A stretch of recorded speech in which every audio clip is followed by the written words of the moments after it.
आप देख रहे हैं देश का सबसे भरोसेमंद चैनल दिल्ली नेशनल।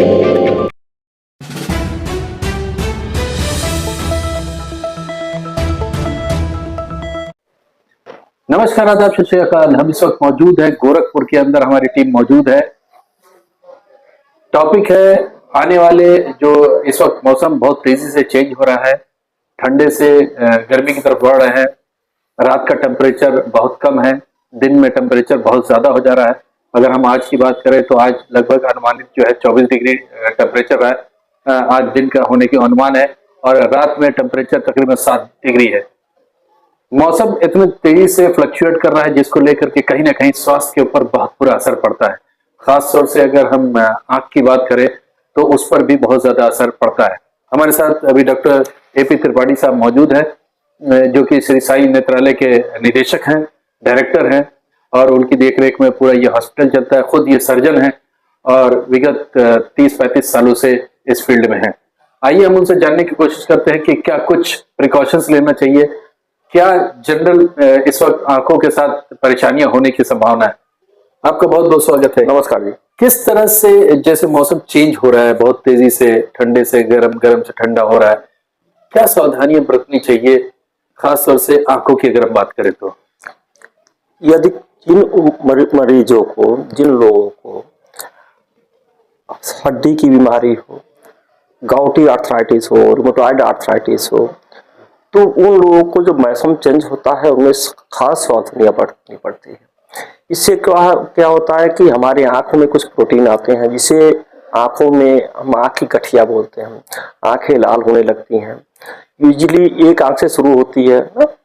फिर इसमें हमको जो मरीजों को रूटीनली जांच कराना हो और यथाशीघ्र अपने डॉक्टर को दिखाइए।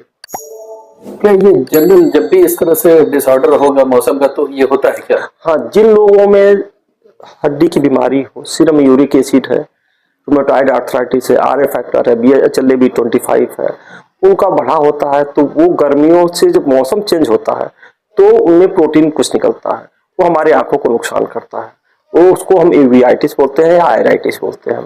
तो उनको ऐसी स्थिति में जब धूप में आंखों में दर्द न होना, आंखें लाल होनी और कम दिखाई देना, तुरंत अपने डॉक्टर को दिखावें और जांच करावें। अच्छा, एक अमूमन आजकल देखा गया शुगर की बहुत ज्यादा दिक्कतें आनी शुरू हो गई हैं। डायबिटिक पेशेंट उसका भी कहते हैं लोग कि आंखों पर असर बहुत ज्यादा होता है शुगर का। क्या सही है, क्या गलत है? शुगर हमारी आंखों के लिए, हमारी किडनी के लिए बहुत ही नुकसानदायक होती है। शुगर का इफेक्ट, जिनका शुगर है 5 साल से पहले, उनको हर 6 मंथली आंखों की जांच करानी जरूरी होती है। 10 साल के बाद भी, 5 साल के बाद भी उनको रूटीनली आंख की जांच करानी होती है। शुगर से हमारी आंखों में डायबिटिक रेटिनोपैथी होने लगती है, जिससे ब्लड वेसल से उनका लीक होने लगता है और हमारे आंखों में ब्लड आने लगता है। तो हमारी आंखों की सबसे बड़ी दुश्मन इस समय डायबिटिक है। हम लोग आम भाषा की अगर बात करते हैं तो वो हम लोग सुनते हैं कि भाई इनको चश्मा लग गया, तो सीधा बोलते हैं अरे शुगर था, इस वजह से आंखों की रोशनी कम हो गई या चली गई। उसके पीछे वजह क्या है? नहीं, शुगर से और चश्मे से कोई रिलेशन नहीं है। शुगर के कारण हमारी आंख के पर्दों पे ब्लड लीक हो जाता है। शुगर के कारण हमको मोतियाबिंद होने लगता है। लेकिन जो चश्मा लगता है वो हमारी उम्र के अनुसार होने वाली प्रक्रिया है।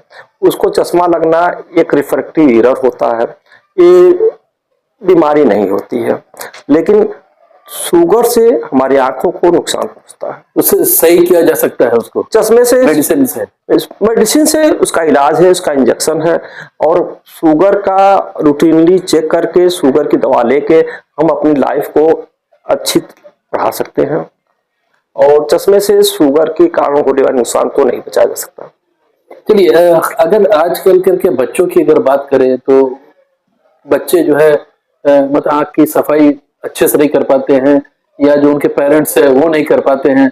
स्कूल जल्दी जल्दी जाना होता है तो बड़े अच्छे तरीके से सफाई नहीं हो पाती है, आंख रगड़ते रहते हैं। प्लेग्राउंड में गए, खेला, कुछ हुआ, फिर रगड़ लिया आंख, तो बड़ा रैशेस पड़ जाते हैं, रेड आइज हो जाती हैं। उनके लिए क्या सलाह है? इस समय जो मौसम चेंज हो रहा है उसके कारण जितने भी बच्चे हैं स्कूल से आने के बाद अपनी आंखों को ठीक से धुलें कोई भी दवा बिना डॉक्टर्स के प्रिस्क्रिप्शन से ना लें। इस समय जो मौसम जब चेंज होने लगता है तो एलर्जिक रिएक्शंस बढ़ते रहते हैं।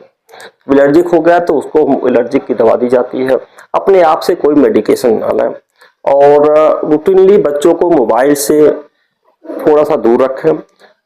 1 से 2 घंटे आउटडोर एक्टिविटीज पे ध्यान दें। अपने घर का खाना, ग्रीन वेजिटेबल्स, हरी साग सब्जियां खूब खिलाएं, ज्यादा पानी पिलाएं और आंखों को नियमित देखभाल करें। अच्छा, खाने की जब बात आपने किया तो आजकल जो चल रहा है फास्ट फूड का, मोमोज और चाउमीन, बर्गर वगैरह, उसको आप कैसे देखते हैं? नहीं, मेरे हिसाब से जो हमारे ट्रेडिशनल फूड है, ग्रीन वेजिटेबल्स है, फल है, हम उनको जितना रा फल यूज करें, कच्ची हरी सब्जियां, सेब, केला, संतरे हम लोग के, तो हमारे शरीर में उतनी ही विटामिन की मात्रा पहुंचती है। आजकल जो अमरूद का सीजन है, अमरूद हमारे शरीर में सबसे ज्यादा विटामिन सी देता है, तो हमको अमरूद को सेवन करना चाहिए। जो हमारे पास जो सीजनल फल है उनको यूज करना चाहिए। मोमोज वगैरह से तो कई बीमारियां फैलती हैं, हम उनको मना करते हैं। मोमोज है, फास्ट फूड है, उनका जितना कम से कम उपयोग किया जाए। चलिए, आम जनमानस में कुछ एक धारणा है, हम उसके बारे में बात करते हैं। सीधे सीधे जानना चाहेंगे कि जो मोतियाबिंद है किस उम्र में होता है? क्या इसके लिए कोई उम्र निर्धारित है?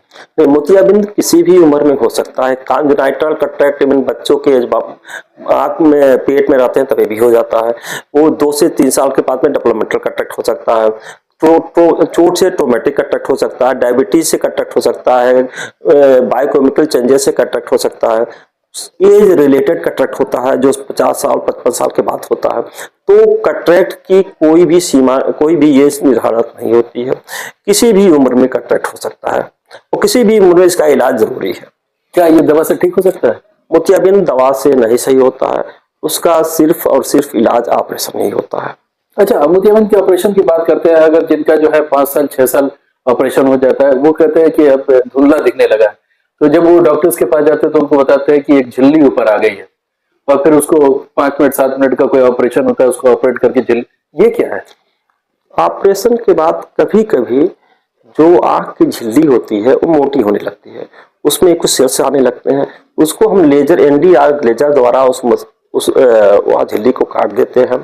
ये आजकल एडवांस लेंस में कम होती है, अब कम होने लगी है, लेकिन ये बहुत ऑपरेशन की प्रक्रिया नहीं, OPD प्रोसीजर होता है, उसे लेजर मशीन द्वारा हम काट देते हैं। अच्छा, आखिर में एक सवाल, जनता यह जानना चाहती है कि श्री साई नेत्रालय जो कि गोरखपुर में स्थित है 10 नंबर बोरिंग पर, क्या फैसिलिटीज दे रही है और कितने स्पेशलाइज्ड डॉक्टर्स आपके विजिटिंग या अभी परमानेंट में हैं? श्री साई नेत्रालय में इस समय मैं doctor Jaypat Tripathi, glaucoma and phaco surgeon हूँ।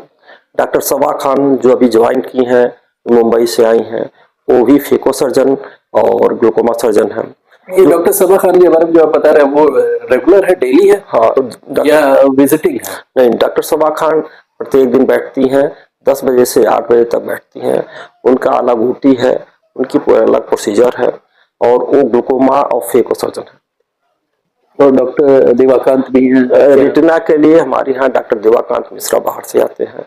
कार्निया के लिए डॉक्टर करण भाटिया बाहर से आते हैं। डॉक्टर पल्लवी सिंह वो आपको प्लास्टिक सर्जन है, और आपके कैंसर के लिए और बेगापने के लिए वो इलाज करती है। मतलब कि अगर किसी को आंखों से संबंधित कोई दिक्कत है तो यहाँ पर आए तो उनको सारा जो है यहाँ पर एक अम्ब्रेला के नीचे सब कुछ मिल सकता है। आप लोगों के आशीर्वाद से श्री साई नेत्रालय में मल्टी स्पेशलिटी आई सेंटर है।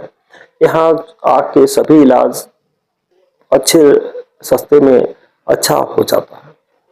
चलिए, ये थे डॉक्टर AP त्रिपाठी। इनका साफ कहना था कि जैसे बच्चों के लिए इन्होंने साफ कहा कि स्कूल वगैरह से आने के बाद या बाहर से आउटिंग करके आने के बाद या खेल कूद के आने के बाद आंखों को अच्छे से साफ करें। दूसरा, इन्होंने एकदम साफ साफ बोला है कि कोई भी मेडिसिन खुद से ना लें जब तक डॉक्टर प्रिस्क्राइब नहीं करता है। अगर कोई भी दिक्कत आती है तो अपना इलाज ना करें, बल्कि जो स्पेशलाइज्ड डॉक्टर है उनको दिखाएं, उनकी राय पर ही मेडिसिन लें, या वो जैसा डायरेक्ट करते हैं उसी तरह उस मेडिसिन को कंज्यूम करें।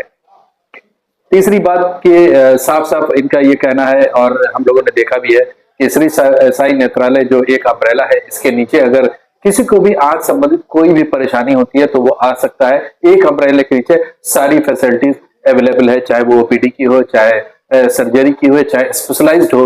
विजिटिंग डॉक्टर्स भी यहाँ पर आते हैं, हफ्ते में अलग अलग दिन आते हैं। बाकी यहाँ पर डॉक्टर साहब खुद यहाँ पर मौजूद है। अभी KEM हॉस्पिटल मुंबई से डॉक्टर सबा खान आई हैं, वो यहाँ पर मौजूद होते हैं। ये लोग अवेलेबल होते हैं राउंड द क्लॉक। यहाँ पे डॉक्टर साहब तो होते ही हैं। हम बने रहेंगे अगले फिर किसी टॉपिक पर, किसी एक मौजू पर हम आपसे गुफ्तगू करेंगे, बात करेंगे। आपका क्या कहना है कमेंट बॉक्स में लिखिए। मैं मोहम्मद यूसुफ, गोरखपुर से, डेली नेशनल।